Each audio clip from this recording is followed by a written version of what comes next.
E aí pessoal, graça e paz, tudo bem com vocês? Nós estamos aqui para mais um vídeo em nosso canal e eu tenho certeza que os nossos vídeos têm abençoado as vossas vidas. Eu louvo a Deus por você, por seus amigos, pela sua igreja, pela sua comunidade que tem compartilhado, curtido. O resultado do último vídeo ainda tem sido surpreendente para mim. Então continue nos abençoando. Se você gosta desse conteúdo, não se esqueça de se inscrever em nosso canal e deixar aquele likezinho, o comentário. Inclusive, se você deixar o like e é inscrito em nosso canal, não deixe de comentar, porque o seu comentário, o seu posicionamento é muito importante para nós. Nesta feita, eu vou falar um pouquinho, eu vou usar algumas obras para trabalhar a distinção entre corpo e alma. Farei o uso de algumas obras que eu já tenho feito, vou reafirmar, vou reiterar os argumentos, algumas obras do judaísmo também. Vou trabalhar com alguns comentários bíblicos, vou utilizar algo acadêmico aqui com vocês e eu tenho certeza que vai ser de grande valia. Vamos avançando porque o nosso vídeo está apenas começando. No primeiro vídeo eu trabalhei com Ezequiel capítulo 18, versículo de número 4, utilizando a língua portuguesa para mostrar que o homem possui uma alma e não é uma alma, fazendo assim com que o ser humano seja composto apenas de uma parte. É claro, é nítido isso dentro da teologia, e hoje nós vamos fazer uso de alguns materiais para ajudar e fortalecer você, estudante, você, obreiro, pastor, que pesquisador das Sagradas Escrituras e que no campo da teologia acredita que o homem é feito de parte material e parte imaterial. Ora, se entende a dicotomia, que compreende que a alma e o espírito são utilizadas em questões intercambiáveis, fazendo a junção ali com o corpo. Então uma parte material, alma e corpo e espírito, e outra parte material, corpo, ou os tricotomistas que entendem que a alma e o espírito são duas coisas distintas e se unem ao corpo, fazendo assim o homem sendo composto de três partes. Eu vou deixar na descrição desse vídeo o link do vídeo anterior, e se você não assistiu o vídeo intitulado Uma Análise de Ezequiel 18:4, você possa assistir também. Além disso, eu vou deixar nesse vídeo aqui o link do primeiro vídeo, e se você está assistindo esse vídeo e ainda não assistiu o vídeo anterior, possa também assistir e deixar os seus comentários, porque o seu comentário aqui ele é muito importante. Bom, eu quero começar trabalhando aqui essa obra. Dá um zoom nessa obra para mim, produção. Acho que dá para você ver legal. Dan Koren-Chervok, o judaísmo. E o Dan fala o seguinte, na página 100 e na página 101. Os fariseus insistiam que a existência de vida após a morte estava implícita nas escrituras. Os saduceus continuavam a rejeitar essa ideia. Contudo, a crença na ressurreição final dos mortos encontrava-se já de tal maneira arraigada que foi incluída por Maimônides nos 12 preceitos da fé judaica. Tal como os rabis do Talmud tinham ensinado, essa doutrina dizia que na era messiânica os mortos se levantariam das campas e seriam julgados perante Deus. O próprio Maimônides pensava que após a ressurreição, aqueles que tinham sido julgados morreriam novamente, sendo as almas dos seres humanos que eram imortais. Tanto os reformistas como os conservadores acreditam que a alma é imortal, mas não são precisos nos seus ensinamentos. Então, na verdade, falta um ensinamento acerca da imortalidade da alma dentro do judaísmo.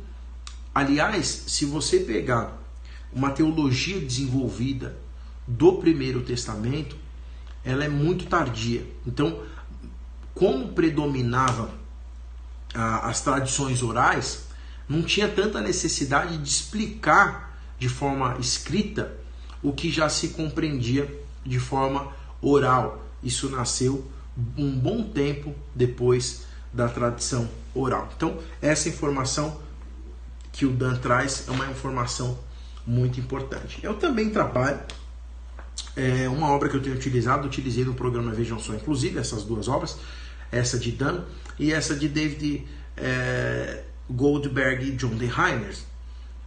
Os judeus e o judaísmo, essa obra aqui, tá? Se você quiser comprar ou fazer uso aí, eu não vendo, é só uma indicação mesmo, da Shenon. Ele vai dizer o seguinte, na página de número 303, né? Ele diz o seguinte: elas também se dividiam em duas correntes. Por um lado, havia a crença na ressurreição corporal dos mortos, que encontrou eco como uma expectativa escatológica no livro bíblico de Daniel. E ele vai dizer o seguinte: por outro lado, havia a crença na sobrevivência da alma. Eclesiastes vai dizer isso, capítulo 17, capítulo 12, versículo 7. Agora se afirma que o espírito mantinha a sua individualidade. Vai citar o apócrifo A Sabedoria de Salomão. E embaixo ele diz o seguinte: os fariseus, diferentemente dos saduceus, aceitaram ambas as doutrinas, a ressurreição e a imortalidade. Logo, ambas entraram no judaísmo rabínico e na liturgia da sinagoga, que afirma que Deus revive os mortos e que ele colocou a vida dentro de nós. Entretanto, é bastante obscuro como era compreendida a distinção e a inter-relação entre os conceitos, a qual a conotação precisa imputada a termos tais como mundo vindouro, jardim do Éden, paraíso, o vale de Guerrinom. Algo dos sentimentos rabínicos sobre o pós-vida pode ser transmitido pelos seguintes exemplos. Ele vai citar o Pirkei Avot e Berahot. Vamos avançando. Ainda na página 304, diz o seguinte: dos filósofos judeus pode-se generalizar, alguns tenderam ao conceito da ressurreição, outros, especialmente Philon, Maimônides e Mendelssohn, enfatizaram o da imortalidade, enquanto os cabalistas estavam inclinados a esposar outra doutrina e da metempsicose ou transmigração da alma. Judeus comuns, imagina-se, contestavam-se geralmente em acreditar que há algum tipo de vida depois da morte e extraíam conforto e esperança de orações como esta, recitada ao fim das refeições, como graças ao Shabat, que o misericordioso nos deixe herdar o dia que será por inteiro o Shabat e repousar da vida na eternidade. Em tempos modernos, entretanto, o espírito do iluminismo e do racionalismo fez com que muitos judeus rejeitassem a crença na ressurreição do corpo como patentemente sustentável, apegando-se apenas a uma vaga concebida imortalidade da alma. Tal posição foi de fato formalmente adotada pelo movimento da Reforma, especialmente nos Estados Unidos, que emendou os textos litúrgicos relevantes, adequando-os a esse ponto de vista. Por outro lado, secularismo induziu um ceticismo mais geral sobre qualquer tipo de pós-vida. Logo, atitudes judaicas contemporâneas a respeito do assunto variam enormemente, mas pode-se contudo supor que a maior parte dos judeus, se não acredita firmemente, pelo menos tem esperança ou não descarta a possibilidade de que a morte não é o fim.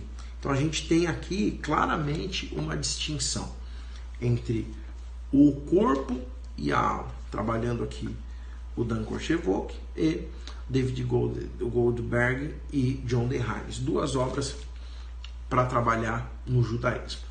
Ainda eu quero trabalhar com vocês mais uma obra judaica do Rabino Newton Bonder, tá?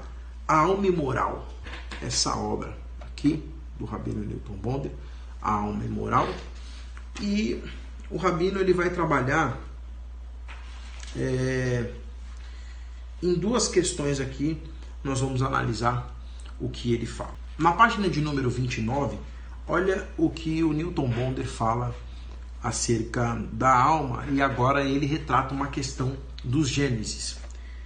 Ele diz o seguinte: no Éden, onde havia um mandamento único a ser obedecido, a imortalidade estava na reprodução, neste novo território, onde o corpo se descobre mortal, a alma faz-se imprescindível a ele.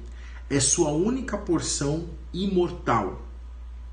A imortalidade da alma está no fato de estar comprometida com alternativas fora do corpo, até mesmo considerando em dado momento abrir mão deste em prol de algo que possa considerar mais apropriado. Então, essa obra de Newton Bonder, ele tem vários outros livros, são cerca de 22 obras, e nessa obra ele trata sobre essa questão. Bom, eu também quero indicar para você essa obra aqui, Corpo e Alma e sua relação na Bíblia Hebraica, da Fonte Editorial, de Alexandre de Jesus, tá? Essa obra aqui você pode adquirir também. Ele vai fazer uma distinção usando vários léxicos, vários dicionários na Bíblia Hebraica e fazendo a distinção entre Nefesh e Bazar, tá? Você vai alma e corpo. Você vai conseguir analisar essa obra que também faz algumas distinções. Bom, agora eu vou mostrar para vocês o guia acadêmico. Ele ainda é um modelo 2018-2019, não tem problema nenhum, porque o modelo 2020 a ETAL ainda não enviou para mim, então estou aguardando a ETAL enviar. Eu vou mostrar para vocês, vou explicar o que é a ETAL, para você que é teólogo, para você que acompanha aqui o nosso canal e não sabe, nem tinha noção que existia ou que existisse um guia acadêmico na linha da teologia. Por isso que quando a gente ouve algumas pessoas falar de academicismo, a gente se espanta. Então eu vou mostrar para vocês, indicar para vocês, e vamos continuando a falar sobre essas obras. A Associação de Educação Teológica da América Latina, tá? É essa obra aqui, claro, o modelo 2018-2019, mas ainda não chegou o 2020 para mim. Eles ainda não mandaram aqui para o ITSID. São mais de 1.700 referências bibliográficas que têm o apoio acadêmico das maiores autoridades e, claro, a relevância e o selo da ETAL, Associação Evangélica Teológica da América Latina. Então, ela vai trabalhar com várias editoras, entre elas a CPAD, a Agnus, a Editora Vida, a Mundo Cristão, a Editora Esperança, a Editora Areópago, a Thomas Nelson, a Editora Palavra, a Ultimato, a Abub, a Sinodal, a Editora Cristã, a Editora Santos Editorial, a Garimpo, a União Cristã, a Clássicos, a Sociedade Bíblica do Brasil, a Aba Press, a Ágape, a Pão Diário, a 23 Ideias, a Batista Regular, a AC, a Fonte Editorial, a qual nós citamos a obra aqui, a Fôlego, a Dream Press, a Editora Silva Costa, a Editora Horizontes da América Latina, a Editora Betânia, a Editora Cruz e várias outras milhares de editoras também eles vão trabalhar. Por que eu vou citar essa obra? Essa obra, ou esse guia acadêmico, na página de número 40, ele vai fazer o uso da teologia sistemática no campo da antropologia bíblica. Então aqui eu fiz as análises dessas obras e, claro, tem o material do ITSID, tem o material de outras faculdades que estão disponíveis aí, que eu tenho disponível aqui também. Nós que somos escritores, professores de teologia, sempre fazemos análises de materiais do que está rolando na sala de aula. Eu faço revisão de vários materiais teológicos de várias instituições para saber o que está equivalente naquele ano letivo relacionado a cada tipo de disciplina. E aqui ele vai trabalhar o seguinte: Antropologia do Antigo Testamento, de H.W. Wolff, 368 páginas, da Agnus. Dogmática de Emil Brunner, 512 páginas, da Fonte Editorial. Ele vai trabalhar o Habitat Humano, 2 volumes de Heber de Campos. Esse é um clássico. O primeiro volume tem 178 páginas, o segundo volume 400 páginas. Ele continua indicando o seguinte: livro que fez o mundo, o livro que fez o seu mundo, como a Bíblia criou a alma da civilização,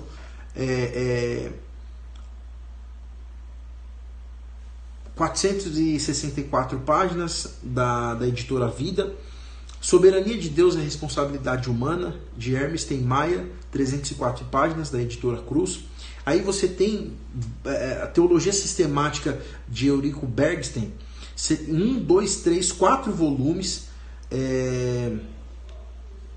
E esses volumes, eles pela CPAD, 104 páginas, 176 páginas, 128 páginas e 148 páginas.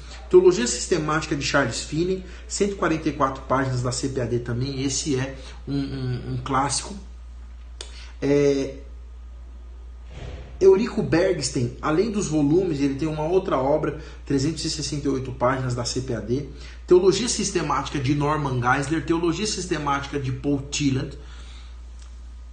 A Teologia Sistemática de Norman Geisler, da CPAD, tem 2.248 páginas. De Paul Tillich tem 872 páginas.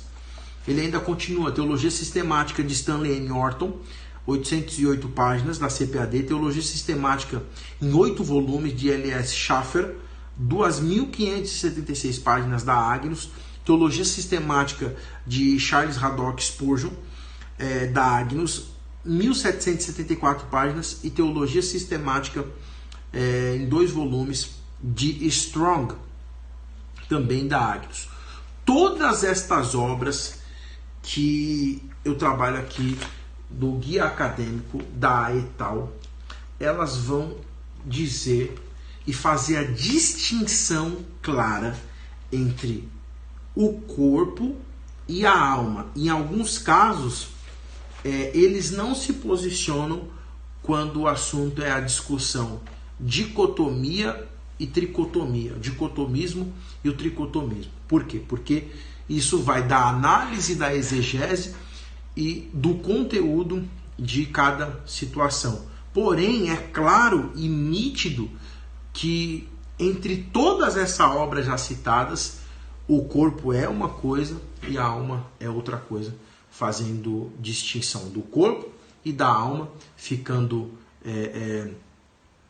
conforme nós falamos na análise de Ezequiel, capítulo 18, versículo de número 4. Vamos avançando, eu tenho mais obras para mostrar para todos vocês. Eu tenho uma obra aqui, série concisa de doutrinas bíblicas, da BV Books, de Elmer L. Toles. Ele é nada mais e nada menos que o doutor Elmer L. Toles. É reitor da Liberty University School of Religion. Ele é cofundado em 1971 com a ajuda de Jerry Farwell. Elmer tem mestrado pela Southern Methodist University e doutorado em teologia pelo Dallas Theological Seminary. E por 30 anos foi professor de Bíblia e ministrou em mais de 50 faculdades e seminários dos Estados Unidos e também no exterior.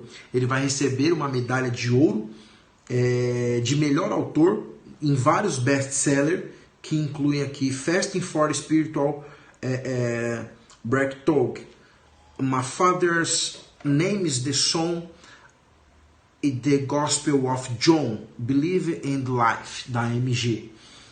Essa obra, que pela BV Books, também famosa pela BV Acadêmico, uma parceria da BV Books e da BV Acadêmico, esse livro do Dr. Emanuel Tove, que estará no Brasil no próximo mês de fevereiro de 2020, com o Dr. Edson Faria de Francisco, ele é autor dessa obra. Então as editoras co-irmãs são parceiras, tem relevância, o autor tem muita relevância. Ele vai dizer o seguinte, na página de número 226, ele vai falar a parte imaterial do homem. Então aqui está bem claro, muito próximo do que traz as teologias sistemáticas que eu citei no manual e no guia acadêmico 2018-2019.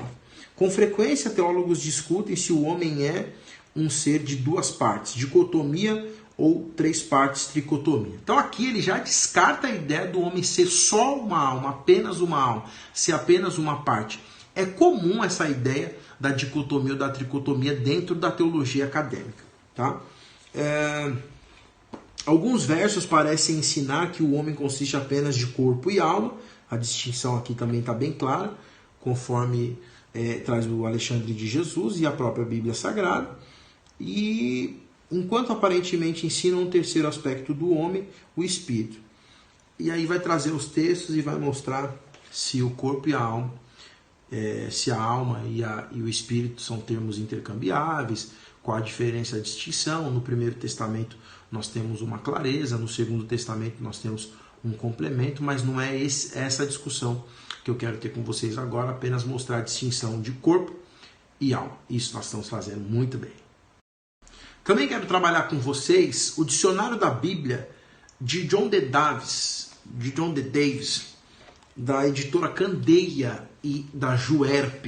Bom, quem é mais antigo aí na teologia conhece a Juerp, missões também, muitas obras de missões, muitas obras que eram trabalhadas pelo pastor e doutor, me fugiu o nome dele na memória, e ele que já faleceu, daqui a pouco eu vou lembrar o nome dele aqui. E essa obra, na página de número 26, na alma ele diz o seguinte: no sentido ordinário da palavra, a alma é uma entidade espiritual incorpórea que pode existir dentro de um corpo ou fora dele. Olha que interessante. Os teólogos apresentam duas ideias acerca da alma e, consequentemente, a respeito da natureza do homem e dos irracionais. Uma das ideias pertence aos tricotomistas e a outra ideia pertence aos dicotomistas. E aí ele traz os textos e vai mostrar quais são as duas correntes. É o que nós estamos falando aqui. Isso é acadêmico, isso já é matéria comum dentro da antropologia bíblica, dentro das faculdades e dentro dos seminários. Eu também quero trazer para vocês essa obra aqui, Conhecendo as Doutrinas da Bíblia, de Meir Pirman, da vida acadêmica. São mais de 200 mil exemplares vendidos em todo o mundo, essa obra aqui. Pois se não der para ver legal, eu ponho aí para vocês darem uma olhada. E ele diz o seguinte, na página de número 106, ele vai dizer o seguinte: a natureza do homem, a triunidade do homem. O homem, segundo Gênesis 2:7, compõe-se de duas substâncias. A substância material, o corpo, e a substância imaterial, a alma. A alma dá vida ao corpo. E quando a alma se retira, o corpo morre. E aí ele vai trazer os textos aqui e mostrar o que os outros autores também falam. Mais uma obra para trabalhar essas questões. Tem uma outra obra aqui, Declaração de Fé das Assembleias de Deus. Se você é assembleiano, pentecostal e não tem essa obra, eu convido você a conhecer essa obra, porque ela fala dos preceitos basilares da fé assembleiana, da fé pentecostal. Certo? Vamos analisar o que diz essa obra. Uma obra da CPAD, organizada pelo Dr. Ezequias Soares, ela vai dizer na página de número 78 a constituição do homem, ou a constituição humana. Entendemos que o ser humano é constituído de 3 substâncias: uma física, corpo, e 2 imateriais, alma e espírito. Então aqui o Ezequias Soares, juntamente com a fé assembleiana, deixa claro que o corpo é a parte material, a alma e o espírito são parte imateriais, fazendo com que o entendimento assembleiano seja tricotomista em suma, tá bom? Hoje a Igreja Assembleia de Deus é bem ramificada, assim como é o judaísmo e outras denominações, o catolicismo, a Igreja Congregacional, porém, em sua maioria, a Assembleia de Deus é tricotomista, e essa declaração de fé da CPAD, também com o símbolo da CGADB, trabalha essas questões.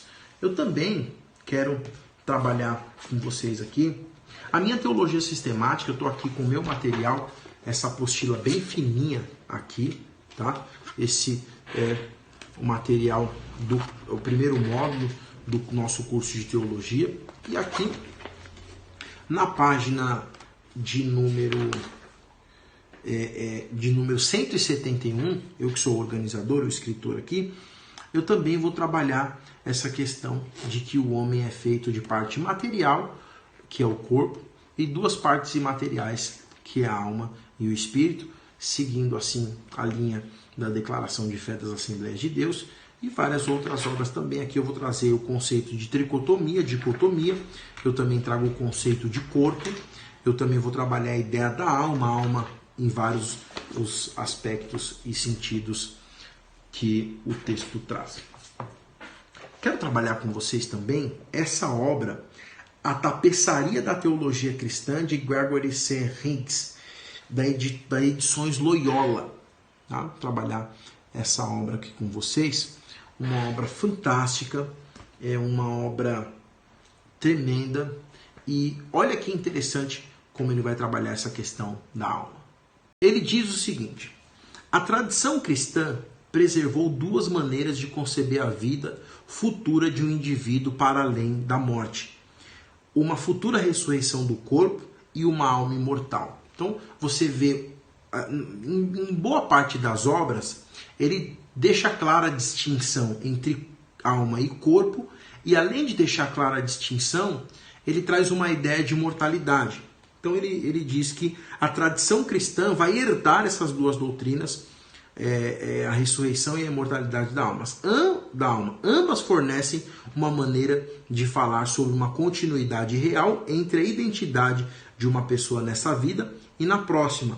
A primeira crença é uma esperança em um futuro do corpo ressuscitado, é encontrado nas epístolas e cartas paulinas. A segunda crença da alma imortal figurou com proeminência e foi incorporada ao pensamento cristão, segundo Pannenberg, para lidar com o espaço, com o embaraçoso problema se a ressurreição não ocorre em um tempo breve após a morte da pessoa, se pelo contrário o corpo apodrece, ou é devorado por animais selvagens, ou queimado e tem cinzas dispersadas.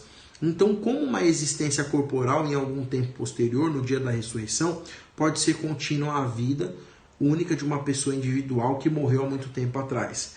A alma imortal fornece o mecanismo para preservar a identidade pessoal ao longo do grande espaço de tempo entre a morte de uma pessoa e a ressurreição geral no fim dos tempos. Pannenberg vê a identidade humana como derivada do corpo e da alma, de modo que o estado ressurreto deve incluir ambos. Então,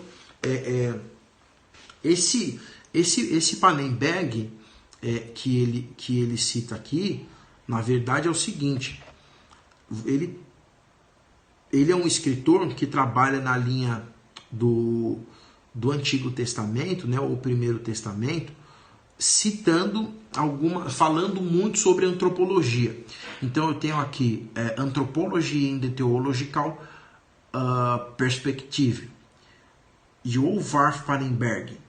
Essa obra, editada nos Estados Unidos, ele vai trabalhar essa linha e essa distinção entre corpo e alma, e dando uma perspectiva dentro do Primeiro Testamento sobre o conceito de imortalidade. Tá? Eu coloco para você agora a imagem da obra, só que ela é em inglês. Se você conhecer um pouco de inglês, você pode comprar, ela não foi traduzida aqui no Brasil. Vamos avançando e vamos para mais uma obra.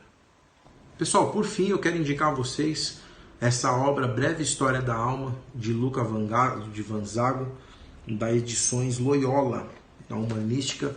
Essa obra é uma obra fantástica, alguns alunos meus já possuíram, você também pode adquirir essa obra. Essa obra vai trabalhar muito na linha da patrística e muito na linha da filosofia. Então, se você tem interesse em conhecer como o conceito das doutrinas na patrística foram desenvolvidas, Agostinho, todo esse conceito da teologia histórica, essa obra de Lucas Vanzago trabalha muito bem essa questão. Na página de número 53, ele diz o seguinte: O homem por inteiro é uma criatura de Deus, ainda que destinada à imortalidade enquanto imagem divina. O corpo é considerado mortal e corruptível, mas não é a sede do mal. Depois da morte do corpo, retorna à terra e a alma ao Deus que tinha emprestado a pessoa, a própria alma. Então ele interpreta também, como vários outros escritores e autores, em que ali, quando o espírito volta a Deus, é a alma que Deus deu, emprestou para o homem viver aqui, depois ela volta para esse Deus. E ainda na página de número 58 e 59, ele vai trabalhar o conceito de alma para Agostinho, e diz o seguinte: a concepção de alma de Agostinho possui aspectos de continuidade, mas também de ruptura. A alma é para Agostinho um princípio hierárquico de domínio do corpo e da sua orientação em relação às paixões. Isso significa que a alma se apresenta distinta do corpo sem ser totalmente o seu oposto. Então aqui acho que ficou bem claro. Eu falei que ia citar 10 obras, se você contar, e tem muito mais que isso. Eu acho que vale a pena você estudar. Se nós estamos errados, não estamos errados sozinhos, né? Muita gente, muitas pessoas anteriores a nós também pensavam da mesma maneira, pessoas que também têm a mesma formação que a nossa, pessoas que possuem aí até formações superiores, né? O PhD aí nos Estados Unidos também já chegou aqui no Brasil. Antigamente, quando o doutorado ainda era equivalente ao PhD nos Estados Unidos, hoje você tem o PhD aqui no Brasil. Então, todas essas obras, todas essas pessoas de alto calibre, pessoas sérias, editoras sérias, instituições sérias e relevantes para a teologia no Brasil, trabalham essa linha. Pode acontecer de pessoas pensarem diferente disso, claro, como tem pessoas que pensam.